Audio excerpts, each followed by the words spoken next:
In the U.S., we're following a major evacuation in midtown Manhattan over concerns over a building under construction that it could collapse.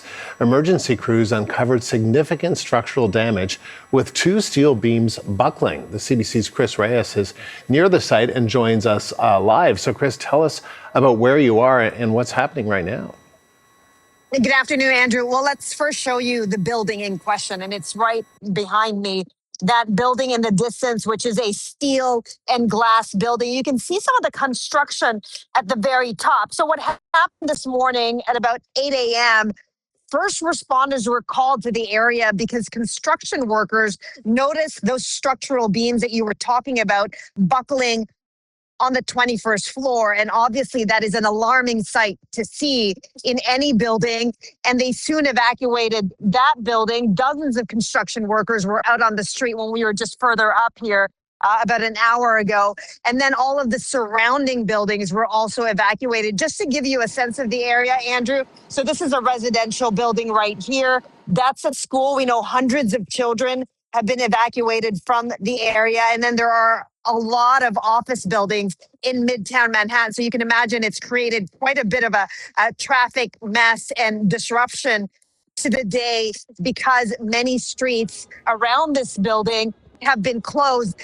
Less than an hour ago, Mayor Mamdani, along with other New York City officials, held a press conference right here, and he talked about exactly what's happening inside that building that caused alarm. Have a listen to what he said. First responders from FDNY, NYSEM, and the Department of Buildings responded to the call immediately and found structural issues on the 21st floor. 2 structural columns have buckled, in addition to multiple cracks and sagging floors. The building remains unstable. Since arriving on scene, we have witnessed additional movement in one of the compromised columns. First responders and structural engineers are working closely with the project engineer to develop plans to shore up the impacted floor.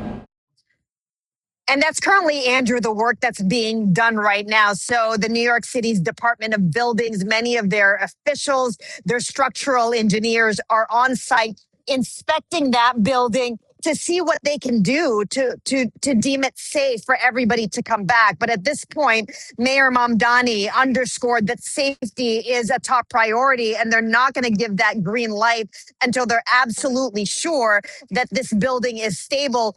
One comforting thing that we did hear from that press conference, Andrew, is that because this is a building, if there was any kind of collapse from those structural beams, it would be very localized. So this concern that this building could implode to the ground is not as much of a concern at this point from officials.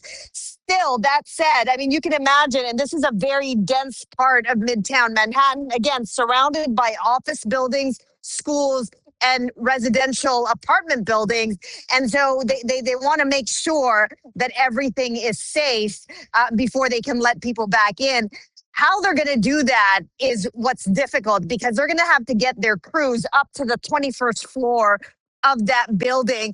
And so they need to stabilize it for their workers to even begin their inspection. So you can imagine that this area is likely going to be out of commission at least for the next few hours, maybe even for the rest of the day. Chris, thank you. That is CBC's Chris Reyes live in midtown Manhattan.